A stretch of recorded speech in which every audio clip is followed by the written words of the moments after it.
on the moment at stage 4 load shedding around the country until at least Wednesday night. It could, of course, maybe a bit longer than that. All of this is about the increased demand for electricity during winter. Eskom also says it's because of what it calls illegal industrial action. Essentially, that to me at least, seems to be claiming that workers are preventing operations from continuing as normal. Very difficult to know if that's the case. Well, there are now some calculations showing that just this year alone, we've had over 900 hours of load shedding.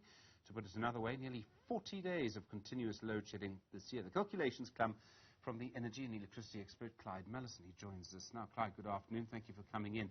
I really appreciate it. It's an unbelievable number. No power, if you put it all together, for over a month. I mean, that's a long time. Stephen, it's not actually a calculation. It's actually tracking from Eskom's own portal. So that amount of load shedding we've had is not my estimate or calculation. It's just the hard, raw figures from the Eskom data portal. So I tend to try and calculate and estimate what's going to happen in the future. And in the future, I'm afraid it's looking very bleak with regard to electricity. In fact, we're in full-on crisis mode now. We've actually run out of time. I don't know if people understand just how dire the situation is. It seems to me the politicians feel somehow that some miracle will happen and Eskom will get it all together. But, I mean, we're sitting at stage 4 now. We've got industrial action with the threat of a further 4 stages, if I've understood one of the recent press announcements correctly.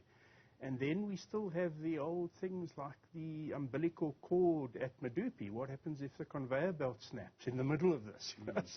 So we really, I've been calling that it should be called a crisis or emergency for a long time now. And it's just been, I don't really want to call it a disaster. To me, it will be a disaster when we go into a complete blackout. At the moment, we're in a crisis. It's a full-blown emergency. And we have a very slender chance of still averting a disaster. But as you've just said to me, news is about bad news. And we'll be on television discussing the disaster of having had to go into a countrywide blackout. And we're on a knife's edge at the moment. We really are. I mean, no one will be able to watch it. The point about Yes. this is that, okay, so stage 4 is one thing. Yes. You're suggesting it's going to get worse than stage 4 on a continual basis. Well, it's quite interesting. We had a period towards the end of May where we had load shedding between, I think it was 5 in the evening and 9 o'clock, almost every evening. And I think it was stage 2, sometimes stage 4. And those peak time load shedding events show that we have a shortage in capacity. We're lacking power. Our heart isn't big enough to run the system. That's when when it's cold, that's power. What disturbs me about long-term load shedding, for example, stage 4, running 24 hours, 2-3 days, is it shows that there's a lack of energy in the system, not just capacity. We haven't got enough blood in the system if you sort of make blood analogous to energy.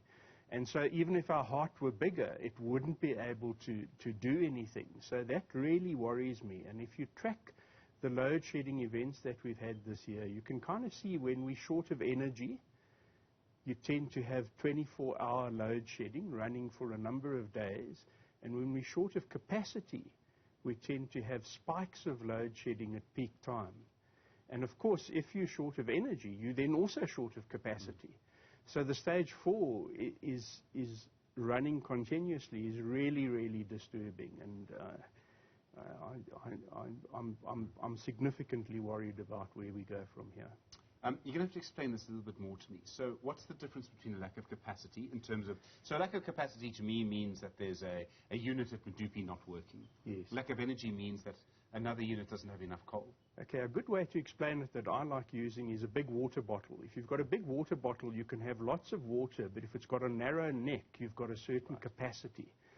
So we at the moment, when we're short of energy, we're short of water in our water bottle. When we're short of capacity, we don't have a big enough neck on the water bottle to give us the water when we're really thirsty, which is at peak time. And of course, if we don't have enough energy in the water bottle, then it doesn't matter how thick the neck is, we still won't be able to get any out. So that's the way I like to explain it. And it fits in quite nicely with our pump storage facilities, which are basically big water bottles with relatively narrow necks. So they can give us a limited amount of capacity at peak times, but they can have quite a lot stored away. So what's making us short of energy then? Just a lack of generation capacity. So it's just, we just don't have enough volts in the system. And the interesting thing is that it doesn't matter when you fill your water bottle. If we had a whole whack more solar, we could fill our water bottle in the daytime and then have it available at night time or during those peak periods. So this notion of the sun doesn't shine at night, so it's not helpful. I mean, you can fill your water bottle in the daytime and use it in the peak time and use it at night. So one of the suggestions I have is that we should build a lot more capacity power storage so that we effectively can increase the size of the neck of our water bottle, so we can give an energy boost when we need it at peak time, and we can put the energy into the big water bottle anytime we like. Okay, I think I'm with you. Right. You make the point that there seems to be a lack of urgency. And I mean, I sort of wonder as a journalist if this is because the problem is the same as it's been for nearly, since 2008. It's just slowly got worse. You seem to be suggesting something different is happening. That something not just slightly worse, catastrophically worse is happening. Well, when you ignore things and you think they're going to go away, when you eventually have to tackle them, they're always worse than they would have been if you had tackled them earlier. So I get the sense that Eskom have been on top of where we're heading for at least the last 3 years, and in some way or another have been frustrated in what they've been allowed to do to allow us to get out of this issue. So I don't think there's an alignment in all of the branches of government in full support of Eskom. I honestly believe that Eskom it's almost last roll of the dice for Eskom now. And I get the sense that the morale there must be incredibly low, and yet they're always the ones who have to stand up in parliamentary committees and explain load shedding. I think they're very frustrated, and I think that they have, it appears to me that they have in some way been blocked, and I can't think why on earth anyone would want to do that. It's actually beyond me. You said there was a slim chance of avoiding this. What would that look like? It's got to be a nationwide pull out all the stops, call to the world kind of thing. It's got to be one of the things we can do to increase that capacity boost is put a lot of extra storage in, because believe it or not, when the system is running and we're not having load shedding, we actually waste some of the energy we produce. Sure. So the coal's running at flat out in the day, and then it has to push the clutch in at night. It literally ramps down. And one of the suggestions I've made is, gee, if the coal could just run at, let's say, 90 Ks, instead of having to go 110 and then to 60 and then if it could run at 90 Ks all the time, but then we need somewhere to store that surplus that would be generated at night by the coal. And if we were able to store that surplus, we would then be able to inject that surplus back at the time when we need the capacity. And so that's one solution, is to put a call out globally. I calculate we need to triple our storage resources that we currently have in the country, at the same time as frantically developing new points of generation in order to be able to top up that storage that we had built. It's kind of what you do. When you're in your home and you have load shedding, the first thing you can do, the most effective thing, is get a backup for your Wi-Fi and your laptop. Then maybe a few batteries and an inverter for your TV and a few lights, and only then, in fact, then you kind of sort it. And you might then, from a financial point of view, start looking at solar on your roof. But basically, storage holds the key for a rapid reduction in load shedding. A lot of people are pushing for gas. Yes. Our minister appears to be, Matashe appears to be quite keen on the idea, reading between the lines from what he said. Is it the right way to go? It's not the right way to go for power. Gas to power is more expensive. If we had a lot of gas available right now, and we had a lot of gas engines ready to roll, then I would say, of course, run them.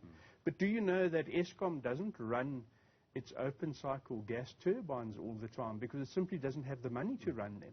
And with the price of gas these days, and the fact that we don't have gas to start with, to start putting in the kind of infrastructure now that we would require for a long-term gas play just doesn't make sense to me. And I think that's what's being pushed for. And the people that are looking for gas say, we will only look for gas if we have some secure increased offtake market. So it's very much a case of give us that market. And all of the modeling I've done and the CSIR have done and Meridian have done, and I think Eskom themselves has done, has said that in the long term, gas running at high capacity factors, in other words, running gas pretty much half of the day, is not cost effective and not necessary, unless you're trying to build an anchor offtake tenant to allow you to entice companies to go and frack the Karoo or drill off the coast. And private companies building their own solar capacity? I mean, they can't do it on the same scale, I suppose. No, they can. They need to do it on a huge scale, and that's happening, and we're going to see that happening very much now, private companies doing it. But we need to do it on all levels. Rooftop helps. Our neighboring countries, if they can sort out their systems, they will import less from us, and in fact, they could export to us. It would make a huge difference. So, you know, Namibia, Botswana, all of them can actually play a role. We should see this as a SADC challenge rather than a South African challenge. And I suspect we might even need one fibrillator from Namibia and one from Botswana in the future to jumpstart us if we happen to have a blackout event, which I hope doesn't happen.